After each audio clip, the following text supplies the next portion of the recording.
প্রাণপ্রিয় বন্ধুরা, কৃষক তার এই ধান ফলায় তার অদম্য পরিশ্রম দিয়ে এবং যত্ন দিয়ে এবং পরিচর্যা করে।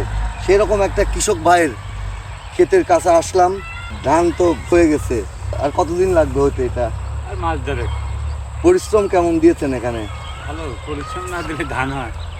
দেখেন তার এই পরিচর্যা, দেখেন এই যে বীজ দিচ্ছে পোকামাকড় মারার জন্য, এবং ধানটা দেখাও বন্ধু, তার আগা আসে একটু কাছে। দেখেন অডিয়েন্স, এই কৃষক ভাইয়ের এই মাঠ থেকে, এই কৃষক ভাইয়ের এই অর্জিত কষ্টের পরিশ্রমে এই ধান দিয়ে আমরা ভাত খাই। এই পরিশ্রম দেখেন, তার পোশাক ভিজে গেছে, কি পরিশ্রম করছে। এই কৃষক ভাইদেরকে রেসপেক্ট সব সময়। ভিডিওটা ভালো লাগলে অবশ্যই কমেন্ট বক্সে আপনাদের কমেন্ট প্রত্যাশা করছি। আল্লাহ হাফেজ।